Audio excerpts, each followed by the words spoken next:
بسم اللہ الرحمن الرحیم الحمد للہ رب العالمین والعاقبۃ للمتقین سیدنا محمد وعلى آلہ واصحابہ اجمعین اما بعد قال اللہ تبارک وتعالی فی کتابہ المجید والفرقان الحمید اعوذ باللہ من الشیطان الرجیم بسم اللہ الرحمن الرحیم یا ایہا الذین آمنوا اتقوا اللہ حق تقاتہ ولا تموتن الا وانتم مسلمون وقال النبي صلى الله عليه وسلم ثلاث من كن فيه يسر الله حتفه وادخله جنته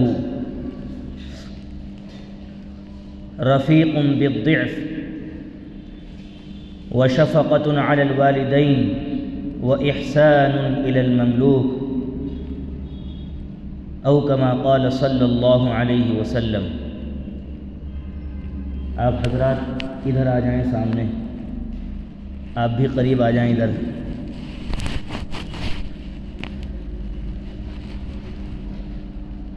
ہم اور آپ جہاں جمع ہوئے ہیں یہ بہت مبارک مقام ہے جس کو مسجد کہا جاتا ہے۔ بڑا مبارک وقت ہے، جمعہ کا وقت ہے۔ اللہ سے دعا ہے اللہ ہم سب کو صحیح بات کہنے کی، سننے کی، سمجھنے کی اور پھر ہم سب کو عمل کی توفیق عطا فرمائے۔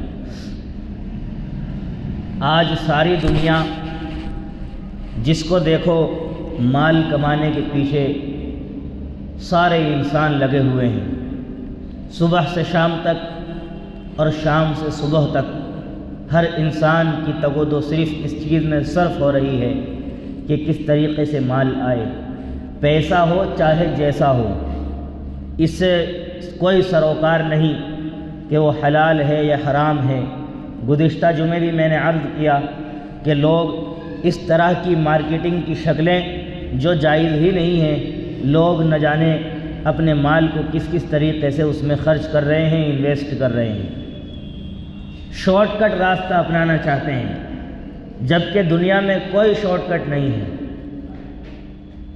لہذا جو مال کمانے والے لوگ ہیں ان کو یہ بات اپنے خیال میں ضرور لانی چاہیے اور یہ بات دھیان میں ضرور رکھنی چاہیے کہ ہم جو کچھ کما رہے ہیں اللہ کل قیامت میں ہم سے اس کا حساب بھی لے سکتا ہے۔ دونوں آپشن ہیں، اللہ چاہے تو چھوڑ بھی سکتا ہے لیکن اللہ چاہے تو لے بھی سکتا ہے، اور جس کسی سے اللہ حساب لینے پر آ جائے تو پھر اللہ کی پکڑ سے کوئی نہیں بچ سکتا۔ اللہ تعالیٰ قرآن میں کہتے ہیں فَأَمَّا مَنْ أُوتِيَ كِتَابَهُ بِيَمِينِهِ فَسَوْفَ يُحَاسَبُ حِسَابًا يَسِيرًا وَيَنْقَلِبُ إِلَىٰ أَهْلِهِ مَسْرُورًا۔ جس کسی کو اس کا نامہ اعمال سیدھے ہاتھ میں دے دیا جائے گا تو یقیناً وہ خوش ہوگا اور اس کا آسان حساب ہوگا، یعنی فائل پیش کی گئی، آگے بڑھا دی گئی۔ ہوتا ہے دنیا کے آفیسز میں بھی اور دنیا کے جو کام کاج ہوتے ہیں، جو دنیا میں ذمہ داران ہوتے ہیں، عہدوں پر ادھیکاری ہوتے ہیں، وہ اس طریقے سے کرتے ہیں کہ فائل آئی آگے بڑھا دی، کیونکہ پیچھے سے سورس لگا ہوا ہے، کسی کی سفارش لگی ہوئی ہے، کسی نے کہا ہے۔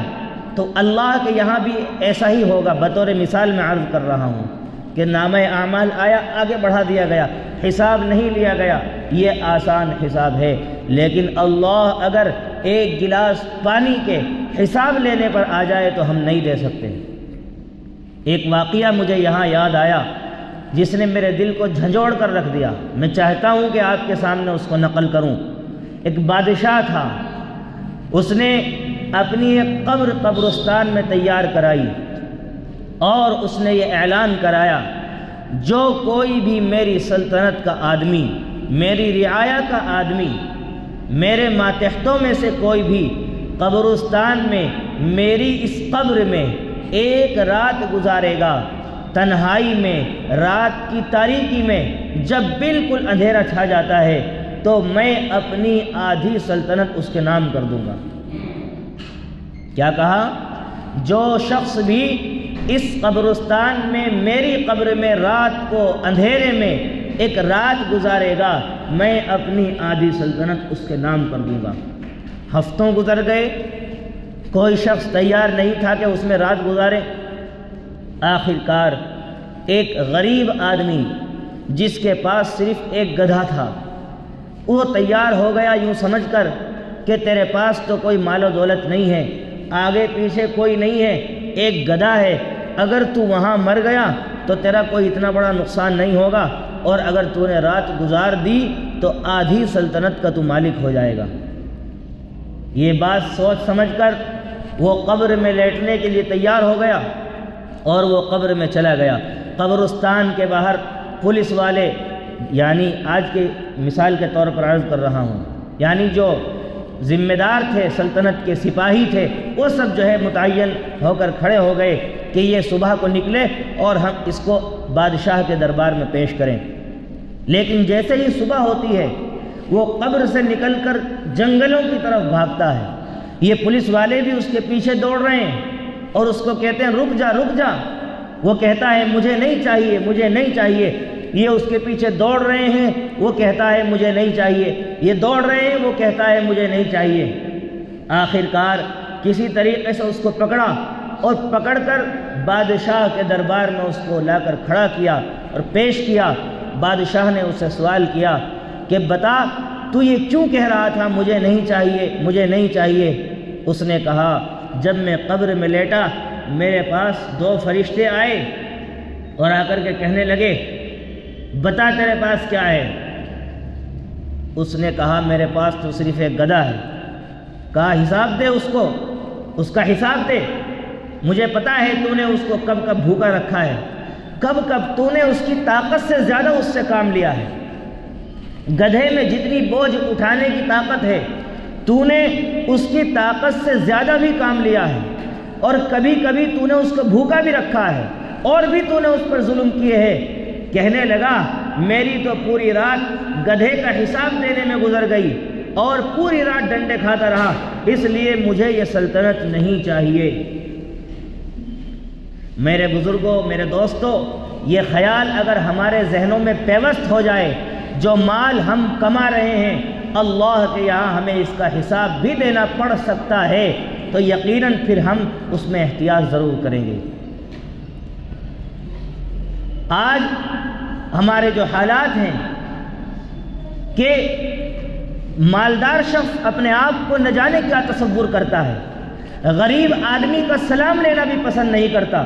کوئی غریب آدمی نزدیک سے گزر جائے تو اس سے گھن محسوس کرتا ہے، اس کے ساتھ کھانا پسند نہیں کرتا، جبکہ اس کو یہ بات ذہن میں رکھنی چاہیے اور اپنے دماغ کے پردوں میں اور اپنے دماغ کے سلوٹوں میں یہ بات رکھنی چاہیے کہ جس اللہ نے اس کو غریب بنایا ہے اسی اللہ نے تجھے امیر بنایا ہے، وہ چاہے تو تجھے غریب بنا دے اور اس کو امیر بنا سکتا ہے۔ ساری کنجیاں اللہ کے ہاتھ میں ہیں۔ میں کہتا ہوں دنیا کی نعمتیں عارضی ہیں، ان پر کبھی گھمنڈ نہیں کرنا چاہیے۔ ایک صحیح سالم طاقتور نوجوان ہے جو روزانہ جم کرتا ہے، اس کی باڈی بہت اچھی ہے، وہ روڈ پر جا رہا ہے، کسی نے پیچھے سے ٹکر مار دی، ایکسیڈنٹ ہو گیا، پیر ٹوٹ گیا، آپ جتنی چاہے اس میں پیسے لگا لیں، آپریشن کرا لیں، لیکن اللہ کی طرف سے جو قدرتی چیز ہے آپ وہ نہیں لا سکتے، نہیں لا سکتے۔ صحیح سالم نوجوان ہے، کوئی مرض اپنے آپ پیدا ہو گیا، اندر سے انسان گھلنا شروع ہو جاتا ہے، طرح طرح کی بیماریاں جن کے کبھی کسی نے نام نہیں سنے تھے آج وہ معاشرے کے اندر پائی جا رہی ہیں۔ اس لیے تکبر چیمانا، تکبر کا کیا مطلب ہے؟ آج یہ حالات ہے۔ اللہ کے نبی صلی اللہ علیہ وسلم کی ایک حدیث میں نے آپ حضرات کے سامنے پڑھی ہے، بس اسی کا خلاصہ پیش کر کے بات ختم کر رہا ہوں۔ اللہ کے نبی صلی اللہ علیہ وسلم نے فرمایا 3 لوگ ایسے ہیں کہ اللہ تبارک و تعالی ان کا خاتمہ آسان فرمائے گا اور ان کو جنت میں داخلہ دے گا۔ کون نہیں چاہتا کہ اس کا خاتمہ آسانی کے ساتھ ہو؟ ہمیں تو موت کی فکر نہیں ہے، اس لیے دنیا میں نے عرض کیا کہ صبح سے شام تک، شام سے صبح تک مال کمانے میں مصروف ہے، نہ اللہ کی کوئی پرواہ ہے، نہ رسول اللہ کی کوئی پرواہ ہے، نہ ہمیں دین اسلام کی کوئی پرواہ ہے۔ پرواہ ہے تو لوگوں کی ہے، لوگ کیا کہیں گے؟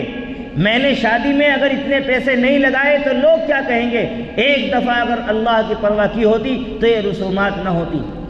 جبکہ ایک قاعدہ ہے، لا طاعت لمخلوق فی معصیت الخالق، اللہ کو ناراض کر کے اگر لوگوں کو راضی کیا جائے گا تو وہ لوگ بھی راضی نہیں ہو سکتے۔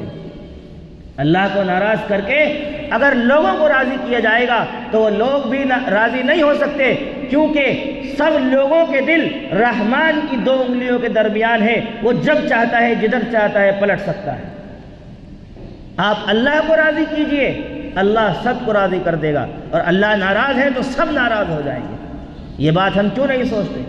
اللہ کے نبی صلی اللہ علیہ وسلم جبکہ آپ سید الاولین والآخرین ہیں، محبوب رب العالمین ہیں، آپ سید الاولیاء والاتقیاء والاصفیاء ہیں، آپ تمام کائنات کے تمام پیغمبروں کے سردار ہیں۔ آپ کیا دعا کرتے ہیں؟ اللہم اعنی علی غمرات الموت، اے اللہ مجھے موت کی سختیوں پر میری مدد فرما۔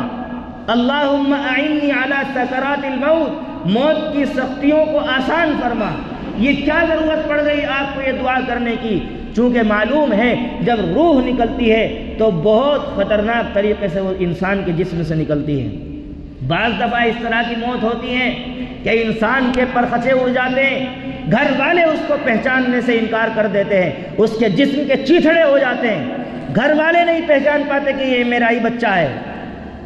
کبھی کبھی ایسی موت ہوتی ہے کہ لوگ دیکھ کر یہ کہتے ہیں اللہ کسی کو ایسی موت نہ دے، لیکن کسی کی موت اتنی اچھی ہوتی ہے، لوگ تمنا کرتے ہیں کاش میری بھی ایسی موت آئے، کاش میری بھی ایسی نیکی والی موت آئے۔ کسی کی موت سجدے میں ہوتی ہے، کسی کی خطبہ دیتے ہوئے ممبر پر ہو گئی، کسی کی نماز پڑھاتے ہوئے ہو گئی، کسی کی بیان کرتے ہوئے ہو گئی، کسی کی جو ہے قرآن کی تلاوت کرتے ہوئے ہو گئی، کسی کی مسجد میں ہو گئی، کسی کی مکہ المکرمہ میں حرم شریف میں ہو گئی، کسی کی مدینہ المنورہ میں روضہ رسول کے سامنے ہو گئی۔ یہ ایسی مبارک موت ہے کہ آدمی رشک کرتا ہے کاش میری موت بھی مدینے میں آ جائے، کاش میری موت بھی حرم شریف میں آ جائے۔ لیکن کسی کی موت اتنی خوفناک، اتنی دردناک، اتنی ہولناک ہوتی ہے کہ آدمی پناہ مانگتا ہے اللہ سے، اے اللہ ایسی موت کسی کو نہ دے، ایسی موت کسی کو نہ دے۔ اس لیے ہم جہاں بہت ساری دعائیں کرتے ہیں وہاں ایک دعا یہ بھی کرنی چاہیے، اے اللہ جب تک زندہ رہیں ایمان پر قائم و دائم رہیں، اور جب ہمارا خاتمہ ہو تو ایمان پر ہو، ڈاکٹروں کا کھلونا بن کر مرنے سے ہماری حفاظت کرو۔ جا کر دیکھیے آج قبرستان عبرت کی جگہ نہیں رہی، کوئی جاتا ہی نہیں ہے۔ آج عبرت حاصل کرنی ہے اسپتالوں میں جاؤ، دیکھو کیسے کیسے مریض اسپتالوں میں پڑے ہوئے ہیں، دیکھ کر عبرت حاصل ہوتی ہے۔ انسان ناشکرا ہے، انسان ناشکرا ہے، وہ اب نعمتوں کی قدر نہیں کرتا۔ جا کر دیکھو اسپتالوں میں کس طرح کی بیماریوں میں لوگ جھوج رہے ہیں، کس طرح کی بیماریوں میں لوگ مبتلا ہیں، تو معلوم ہوتا ہے کہ اللہ نے ہمیں کس طریقے سے صحیح سالم بنایا ہے۔ حدیث شریف میں اللہ کے نبی نے فرمایا 3 شخص ایسے ہیں جن کا خاتمہ اللہ جو ہے آسانی کے ساتھ فرمائے گا اور اپنی جنت میں ان کو داخل کرے گا۔ نمبر 1 رفیق بالضعیف، جو آدمی کمزوروں کے ساتھ، غریبوں کے ساتھ، مسکینوں کے ساتھ نرمی کا برتاؤ کرے گا، اللہ اس کا خاتمہ آسانی کے ساتھ فرمائے گا۔ یہ چیز آج ہم سب کے اندر مفقود ہے۔ غریبوں کو ستانا، پریشان کرنا، یہ ہماری عادت ہے۔ محلے میں جو آدمی ذرا مالدار قسم کا ہوتا ہے تو بعض غریب لوگ اس کو اس وجہ سے سلام کرتے ہیں کہ کہیں اس کے شر سے مجھے کوئی تکلیف نہ پہنچ جائے۔ ایسے سلام کا کوئی فائدہ نہیں، ایسی عزت کا کوئی فائدہ نہیں۔ آپ کو سلام کیا جائے آپ کی تعظیم کی وجہ سے، ادب کی وجہ سے، ڈر کر سلام کیا تو کیا کیا؟ نہیں ہوتے کیا اس طرح کے لوگ؟ ہوتے ہیں معاشرے کے اندر جو بھائی قسم کے سمجھے جاتے ہیں، جن کو معاشرے کی اصطلاح میں عرض کر رہا ہوں۔ لوگ ڈر کر انہیں سلام ٹھوکتے ہیں، کرتے نہیں ہیں، اس کو سلام ٹھوکنا کہتے ہیں۔ یہ بس سلام بھی ہے صحیح، جواب بھی ہے صحیح۔ اس لیے کہا رفیق بالضعیف، کمزوروں پر آپ شفقت کیجئے، احسان کا معاملہ کیجئے۔ حدیث شریف میں فرمایا اتق دعوت المظلوم فإن بینہ وبین اللہ، یعنی اللہ آپ جو ہے مظلوم کی بد دعا سے بچیے، کیونکہ اس کے اور اللہ کے درمیان کوئی حجاب نہیں ہوتا۔ فلیس بینہ وبین اللہ حجاب، مظلوم کی بد دعا سے بچیے کیونکہ اس کے اور مظلوم اللہ کے درمیان اور مظلوم کی دعا کے درمیان کوئی حجاب حائل نہیں ہوتا، ڈائریکٹ عرش سے جا کر ٹکراتی ہے۔ دوسرے نمبر پر فرمایا، یہ بہت وسیع مضمون ہے، ان ایک ایک لفظ پر ایک ایک جمعہ گفتگو کی جائے تو بھی کم ہے، لیکن چونکہ وقت کی قلت ہے اس لیے بہت مختصر طور پر میں عرض کر رہا ہوں۔ دوسرے نمبر پر فرمایا وَشَفَقَةٌ عَلَى الْوَالِدَيْنِ، ماں باپ پر شفقت کیجئے، ماں باپ کے ساتھ حسن سلوک کا معاملہ کیجئے۔ اسلام کردار اخلاق سے پھیلا ہے، کریکٹر سے پھیلا ہے۔ آج جب انسان جوانی کی دہلیز پر قدم رکھتا ہے، نوجوان ہوتا ہے، 2 پیسے کمانے لگتا ہے، ماں باپ کی ویلیو اس کے دل سے ختم ہو جاتی ہے۔ وہ نہیں سوچتا یہی وہ میرے ماں باپ ہیں، یہی وہ میری ماں ہے جس نے مجھے سوکھی جگہ پر سلایا ہے، خود گیلی جگہ پر سوئی ہے۔ اور قرآن کہتا ہے وَوَصَّيْنَا الْإِنسَانَ بِوَالِدَيْهِ حَمَلَتْهُ أُمُّهُ وَهْنًا عَلَى وَهْنٍ، ماں کا حق زیادہ کیوں ہے؟ کیونکہ اس نے تجھے 9 مہینے پیٹ میں اٹھائے رکھا ہے، تکلیف پر تکلیف صحیح ہے، قرآن کہہ رہا ہے وَهْنًا عَلَى وَهْنٍ، تکلیف پر تکلیف سے کر تجھے اٹھایا ہے۔ وہ صحیح سے کروٹ نہیں لے سکتی تھی، وہ صحیح سے چل پھر نہیں سکتی تھی، وہ صحیح سے کھا نہیں سکتی تھی، لیکن تیری حفاظت اس نے کی ہے۔ میں کبھی اس موضوع پہ عرض کروں گا کہ ماں کو سب سے زیادہ محبت بچے سے حمل کی حالت میں ہوتی ہے، کیوں؟ یہ ایک الگ مضمون ہے۔ تو فرمایا حملتہ امہ وہنا علی وہن، پھر اس کے بعد دوسرا احسان یہ ہے وفصالہ فی عامین، کہ تجھے اٹھانے کے بعد جب جنا ہے تو طرح طرح کی تکلیفیں برداشت کی ہیں، اور اس کے بعد 2 سال دودھ پلایا ہے۔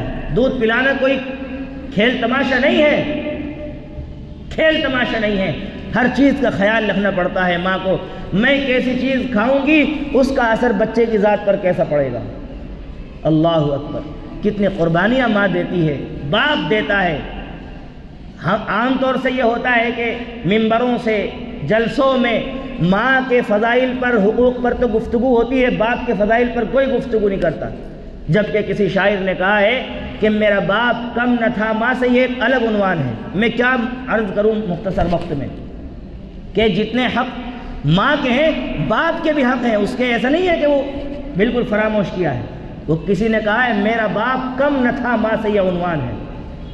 باپ کی محبت ایسی ہوتی ہے، محبت باپ بہت کرتا ہے لیکن وہ ایک دم گلے سے نہیں لگا سکتا، وہ جھجکتا ہے اولاد کو گلے سے لگاتے ہوئے۔ جب اسے کوئی تکلیف ہوتی ہے وہ بتاتا بھی نہیں ہے، وہ تنہائی میں جا کر روتا ہے، اپنی پریشانی کا کسی سے اظہار بھی نہیں کرتا۔ ماں کی محبت جھلک جاتی ہے، باپ کی محبت غصے میں جو ہے مضمر ہوتی ہے، اس میں پنہا ہوتی ہے، وہ دکھتی نہیں ہے، وہ صرف کسی دیکھنے والے کو ہی نظر آتی ہے۔ باپ کی محبت وہ چھپی ہوئی ہوتی ہے، ماں کی محبت فوراً چھلک جاتی ہے۔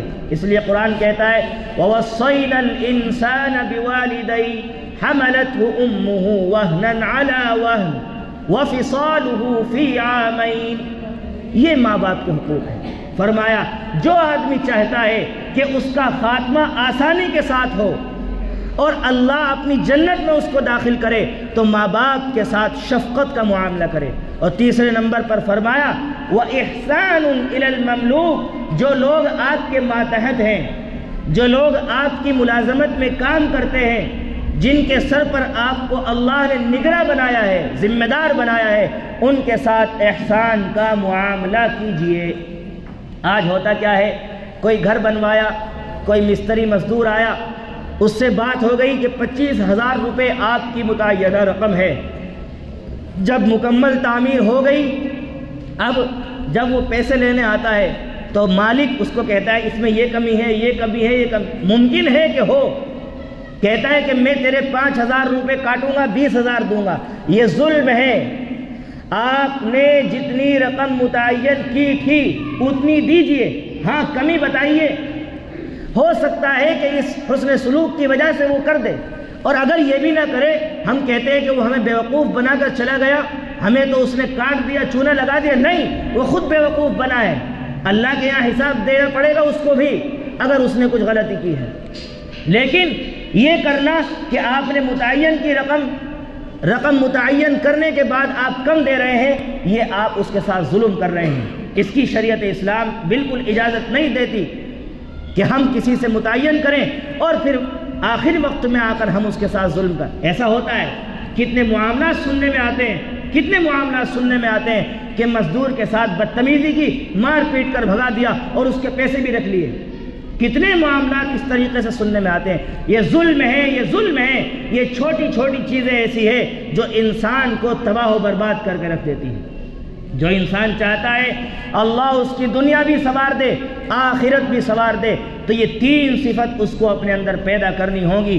ثلاث من کن فیہ یسر اللہ حتفہ وادخلہ جنتہ، رفیق بالضعیف وشفقۃ علی الوالدین واحسان الی المملوک۔ نمبر 1، وہ کمزوروں کے ساتھ، غریبوں کے ساتھ، مسکینوں کے ساتھ، بیواؤں کے ساتھ وہ شفقت کا معاملہ کرے، احسان کا معاملہ کرے، والدین کے ساتھ حسن سلوک کرے، اور جو اس کے ماتحت لوگ ہیں، جو بھی اس کے ملازمت میں کام کرتے ہیں، اور ان کے ساتھ وہ اچھا سلوک کرے۔ جو یہ تین صفات اپنے اندر پیدا کرے گا، اللہ اس کا خاتمہ آسانی کے ساتھ فرمائے گا اور اپنی جنت میں داخل فرمائے گا۔ بتاؤ کہاں ہے نماز روزے کا ذکر؟ ہم تو بس صرف اسی کو اسلام سمجھ رہے ہیں، ہم تو صرف اسی کو اسلام سمجھتے ہیں، یہ چیزیں تو ہم سمجھتے نہیں کہ اسلام کا حصہ ہے۔ میرے بزرگوں، میرے بھائیوں، ہمیں اپنے اخلاق بلند کرنے کی ضرورت ہے۔ آج مسلمان سب سے زیادہ، میں ایک چیز اخیر میں عرض کر دوں، اللہ کے نبی نے جس چیز کو بھی لمبا کیا اس میں آپ حد سے زیادہ بڑھے، اللہ تعالی نے فوراً روک دیا۔ کیسے؟ جب آپ نے زیادہ لمبا نماز میں قیام کیا، قرآن پڑھا، اللہ تعالیٰ نے کہہ دیا طٰہٰ مَا أَنزَلْنَا عَلَيْكَ الْقُرْآنَ لِتَشْقَىٰ، اے نبی میں نے قرآن آپ پر اس لیے نازل نہیں کیا کہ آپ اپنے آپ کو مشقت میں ڈالیں، آپ کے پیروں پر ورم آ جاتا ہے، آپ اپنا خیال کیجئے، اللہ تعالیٰ کہہ رہا ہے۔ جب آپ نے دعوت و تبلیغ میں حد سے زیادہ بڑھ گئے تو اللہ نے کہا فَلَعَلَّكَ بَاخِعٌ نَفْسَكَ أَلَّا يَكُونُوا مُؤْمِنِينَ، آپ اتنی زیادہ دعوت و تبلیغ میں اپنے آپ کو مصروف نہ کریں کہ آپ اپنی جان سے ہاتھ دھو بیٹھیں۔ کہا ہے اللہ تعالیٰ نے، جب آپ نے مال کو زیادہ خرچ کیا کہا وَلَا تَبْسُطْهَا كُلَّ الْبَسْطِ، اپنے ہاتھ کو بالکل نہ کھول دے، کچھ اپنے پاس بھی ضرورت کے لیے بچا کر رکھیں۔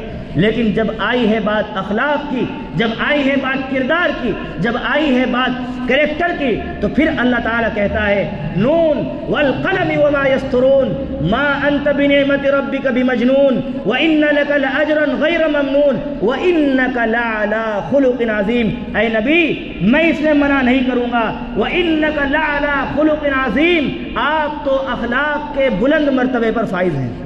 اخلاق میں نہیں روکا، کیا فرمایا؟ وَإِنَّكَ لَعَلَىٰ خُلُقٍ عَظِيمٍ، ہر جگہ روکا ہے، لیکن جب آتی ہے اخلاق کی باری تو کہا وَإِنَّكَ لَعَلَىٰ خُلُقٍ عَظِيمٍ۔ جبکہ دعوت و تبلیغ کتنی بڑی چیز ہے، کتنی بڑی چیز ہے، اسی کے مقصد پہ تو آپ کو بھیجا گیا ہے، لیکن فرما دیا کہ آپ اپنے دل کو اتنا رنجیدہ اور غمگین نہ کریں اور لوگوں کے تئیں اتنا نہ سوچیں کہ آپ اپنی جان سے ہاتھ دھو بیٹھیں۔ دو جگہ قرآن میں ذکر کیا، سورہ کہف میں، سورہ شعراء میں، فَلَعَلَّكَ بَاخِعٌ نَفْسَكَ عَلَىٰ آثَارِهِمْ إِن لَّمْ يُؤْمِنُوا بِهَٰذَا الْحَدِيثِ أَسَفًا۔ سورہ شعراء میں ذکر کیا گیا فَلَعَلَّكَ بَاخِعٌ نَفْسَكَ أَلَّا يَكُونُوا مُؤْمِنِينَ، لیکن جب آئی ہے بات اخلاق کی تو پھر اللہ کہتے ہیں وَإِنَّكَ لَعَلَىٰ خُلُقٍ عَظِيمٍ، آپ تو اخلاق کے سب سے بلند مرتبے پر فائز ہیں۔ میں یہ شعر سنایا کرتا ہوں، جس نے کبھی ایک حرف نہ سیکھا، کالج اور اسکولوں سے دنیا نے جینا سیکھا ہے، اس امی کے اصولوں سے وہ تو رحمت بن کر آئے تھے ساری دنیا کے لیے، دشمن کو بھی مارا تو مارا اخلاق کے پھولوں سے۔ اللہ سے دعا ہے اللہ ان صفات کو ہمارے اندر پیدا فرمائے۔ وآخر دعوانا ان الحمد للہ رب العالمین۔ آپ تشریف رکھیں، 2 منٹ وقت ہو گیا، چونکہ تیسرا ہفتہ ہے، مسجد کی ضروریات بھی ہیں، چندہ نہیں ہوا ہے، آپ حضرات سے گزارش ہے کہ تعاون فرمائیں۔ ہے